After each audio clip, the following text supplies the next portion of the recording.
Gold rush ఇగో చూడుర్రి. ఇన్ని రోజులేమో బంగారం పెరిగింది, ఇక ఓళ్ళు కొంటలేరు, ఇక కొనుడు బంద్ చేస్తారు, ఇక అంతా రోల్డ్ గోల్డ్ వేసుకుంటారు అని అనుకున్నాం కదా. ఇప్పుడు చూడండి, జనాల దగ్గర ఎంత డబ్బు లేకపోతే మాత్రం 1,80,000 రూపాయలు అయినాక కూడా కిక్కిరిసి ఒక్కసారికి ఈ జనాల్ని జూమ్ చేసి చూపెట్టు, మంచిగా జూమ్ చేయి. ఇట్లా ఎంతమంది చూడండి ఒకసారి. బంగారం వెండి కొనుగోలుకు జనం పరుగు, ధరలు మరింత పెరుగుతాయని అంచనాలు, షాపుల ముందు క్యూ కట్టి మరి కొనుగోళ్లు, నగల కంటే బిస్కెట్లు బార్ల కొనుగోలుకి మొగ్గు, పాత బంగారం తాకట్టు పెట్టి మరి పెట్టుబడులు, రియల్ ఎస్టేట్ కోసం దాచిన సొమ్ములు మళ్లింపు. చూసినరా, మొత్తానికి బంగారంకు డిమాండ్ ఎట్లా వచ్చిందంటే జనాలు ఎగబడి కూరగాయలు కొన్నట్టు కొంటారు. మొన్న దాకా ఆలోచించారు 1,20,000, 1,30,000, 1,40,000 అంటే ఆగుతుందేమో.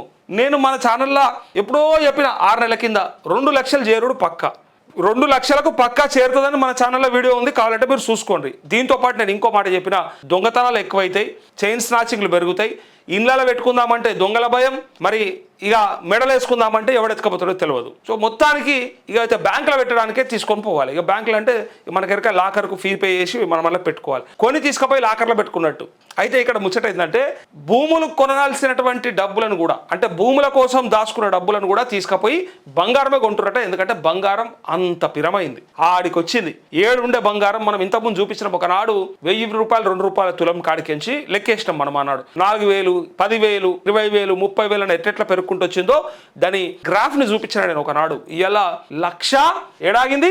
ఒక్కసారి చూడండి ఇక్కడ ఎంతుందో చూడండి. ఇప్పటికి ఆలస్యం చేసినాం, ఇప్పటికన్నా ఇప్పుడు కొనకపోతే ఇక నష్టపోతాం, మంచి తరుణం మించిన దొరకదు, కొత్త బంగారం ఇంకొంత వెండి కొనేద్దాం, ఇది ఇప్పుడు మార్కెట్ ట్రెండ్. కానీ ఇదేదో కుప్ప కూలేటట్టే ఉంది, ఏదో జరిగేటట్టే ఉంది, నాశనకాలమే ఇది. పెరిగి ఇది అంటారు చూడు, బగ్గ పెరిగి ఏమైతుంది, ఇరిపై కింద పడుతుంది. కుండ ఎనడో ఒకనాడు పలిగిపోతుంది. అంటే ఏమైతుంది అంటే మనం అందరం కొని పెట్టుకున్నాక ఇది వెనక ఏదో ఉంటుంది కథ, జిమ్మిక్ ఉంటుంది, షేర్ మార్కెట్ లెక్క అయిపోతుంది. అందరం కొని పెట్టుకున్నాక అందరము డబ్బులన్నీ పెట్టి ఇన్వెస్ట్మెంట్ అంతా చేసి వెండి బంగారం కొనుగోలు చేసి పెట్టుకున్నాక సగానికి సగం రేటు దించేసారు అనుకో, పడిపోయింది అనుకో, ఏం చేసుకుంటారు? ఉన్నది అమ్మరాదా, కొత్తది పోదా.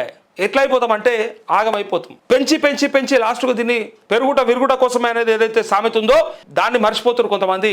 ఇలా మనం గిట్లా ఎగబడి కొన్నాక ఆ దొంగలు పెంచకుండా పోతారా? ఇప్పుడు ఇంటర్నేషనల్ మార్కెట్లో ఏ పరిస్థితి ఉంది, ఇలా డాలర్ ధర అయింది, దాంతోపాటు మన ఇలా బంగారము అట్లే వెండి పెట్టుబడులు అయింది. ఇదంతా చూడండి ఒకసారి, దానికి సంబంధించిన వార్త ఇదంతా కూడా. ఎందుకు ఇదంతా కూడా ఇన్వెస్టర్లు చూసిరా ఒకసారి, మొత్తం కూడా ధరలు పెరుగుతాయని చెప్పి బార్లు కొనుగోలు చేస్తారు, బిస్కెట్లు అట్లే బార్లు కొనుగోలు చేసి మరి పెట్టుబడులు పెడుతున్నారు.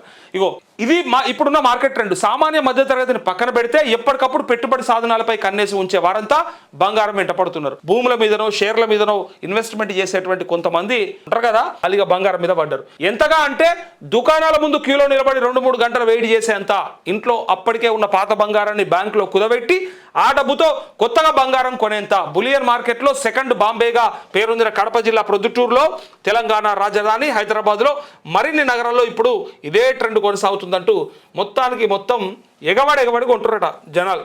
అంత డిమాండ్ వచ్చింది బంగారానికి. ఒకసారి చూడండి, ఈ బంగారం కోసానికి మరి ఇప్పుడు ఇంత కొనిపెట్టుకుంటే రేపు ఆయన రేట్ అటు అయితే పరిస్థితి ఏంది, గ్యారంటీ ఏంది? ఒకవేళ ధర మళ్ళీ తగ్గిపోయింది అనుకో, మరి ఏం చేస్తారు మళ్ళీ? ఇక దాన్ని చూడాలి. ఇప్పుడు మనం చూద్దాం, ఈ ముచ్చట ఏందో ఒకసారి చూద్దాం. ఇంతకాలం పెరిగిందని చెప్తున్నారు కదా, ఇంట్లో ఉంది, ఇంకా దిశలో కూడా ఉంది సేమ్ ఇదే. కిలో వెండి 4.25 లక్షలు, 4,25,000 రూపాయలు కిలో వెండి ధర చూడండి ఒకసారి. 10 గ్రాముల బంగారం 1,78,550, అంటే 1,80,000 రూపాయలు, 80,000 అయింది, 1,80,000 అయింది.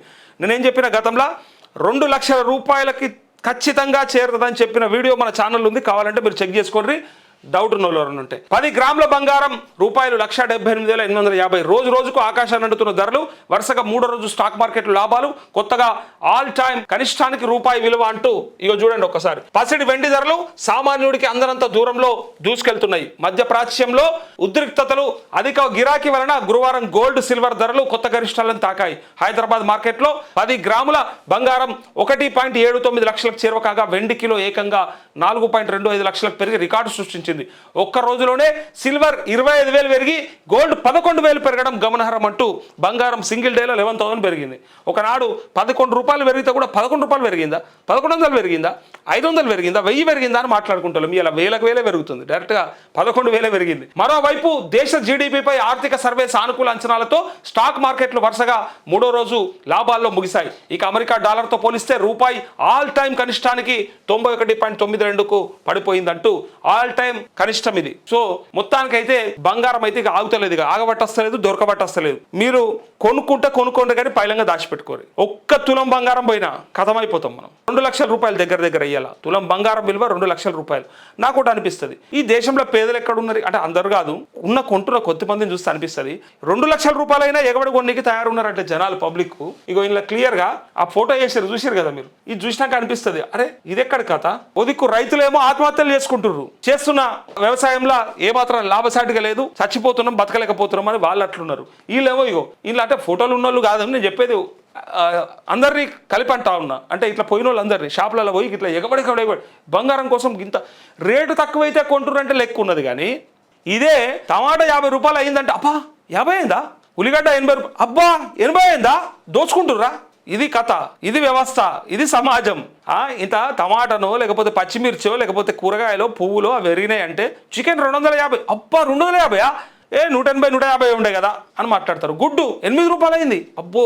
మరి పౌల్ట్రీ రైతులు బతుకుతారు, వాళ్ళు కష్టపడి ఇవన్నీ కూడా చేస్తూ ఉన్నారు. మరి వ్యవసాయం చేస్తే ఎంత కష్టం ఉంటుందో వాళ్ళకి ఎరక అని చెప్పి కొంతలో కొంత సరే పోతే పోంతి అని పెట్టరు. ఇక అది మళ్ళీ దానికి లెక్కేస్తారు. బంగారం ఒక్కసారి కొంటాం, అది రోజు కొనాలి. బంగారం మెడలేసుకుంటే చూపిస్తుంది కానీ టమాటా ఏమిస్తుంది, తిండి పెడుతుంది. గది ఆలోచించాలి. పెరిగే నిత్యావసర సరుకుల ధరలు పెరిగితేనేమో ఆగమైపోతారు, లొల్లి వేస్తారు. ఎట్లా పెరుగుతుంది, ఇది ఎట్లా పెరుగుతుంది, అది ఎట్లా పెరుగుతుంది, కంపెనీలు వచ్చినాయి, కార్పొరేట్ వచ్చింది, దారుణంగా దోసుకుంటుందని చెప్పేటువంటి మనము ఇలా బంగారం ఎంత పెరిగినా కొనడానికి సిద్ధపడుతున్నామంటే మనుషులంతా బంగారం మనుషులు అయిపోయారు. ఇక నిజంగా అంత ముఖ్యమైపోయింది మనకు అది. ఇలా కొనుడు బంద్ చేస్తే ఆ ధర దిగస్తుంది, సచ్చినట్టు మళ్ళీ కింద పడుతుందని కాదు. ఇప్పుడు ఎక్కువ డిమాండ్ ఉంటేనే కదా ఇంకా పెరిగేది, డిమాండ్ ఉంటేనే కదా రేటు పెంచేది. డిమాండ్ లేకపోతే ఏం జరుగుతుంది? అసలు కొనుడే బంద్ చేస్తే లేదా కొనుడే తగ్గిస్తే అది ఆడుంటే నాన్న ఉంటుంది, లేకపోతే కింద పడిపోతుంది. ఇలా భూముల పరిస్థితి ఏంది, ఇలా రియల్ ఎస్టేట్ పరిస్థితి ఏంది? ఇలా 2 కోట్లకు కూడా దొరకనటువంటి విల్లా 1,50,00,000 1,25,00,000 విల్లాలని పెట్టారు. నేను పోస్టర్లు చూసిన ఒక జాగల 89 లక్షలకే విల్లా, 99 లక్షలకే విల్లా.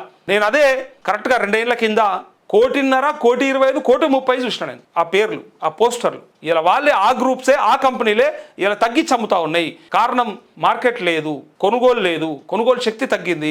చాలామంది రియల్ ఎస్టేట్ మీద పెట్టుబడులు పెట్టడం మానేసిండ్రు, రియల్టర్లంతా కూడా ఆపేసిండ్రు, ఇన్ఫ్రాస్ట్రక్చర్ అంతా ఎక్కడిదక్కడ ఆగిపోయింది, డెవలప్మెంట్ కూడా చేయట్లేదు. భూములు కొని రైతులకు పైసలు వేయడానికి ఇబ్బంది పడుతున్నారు. రియల్ ఎస్టేట్ చేసిన వాళ్ళు భూములు కొంటుర్రు, వెంచర్లు వేస్తుర్రు, రైతులకు అప్పయ్యాల్సిన పైసలు టైం మీద ఇస్తలేరు. ఒకనాడు ఎట్లా ఇచ్చేటోళ్ళు అంటే ఎంతో అంటే రిజిస్ట్రేషన్ చేసుకుంటే మొదలు అగ్రిమెంట్ చేసుకున్నాడు కొంత, తర్వాత మళ్ళీ ఒక టైం పెట్టుకొని మళ్ళీ కొంత, రిజిస్ట్రేషన్ వరకు మళ్ళీ కొంత ఇచ్చి ఫుల్ పేమెంట్ ఇచ్చేలాగా అట్లా కొన్ని స్లాట్ వైజ్గా పెట్టుకుంటారు. ఇలా పరిస్థితి లేదు.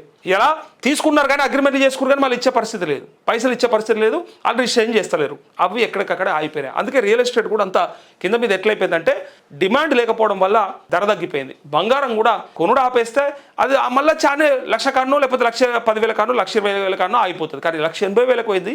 ఇలా ఈ డిమాండ్ చూస్తే ఇంకా 4 కొంటారు. ఇట్లా చూస్తే మళ్ళీ ఎగబడతారు.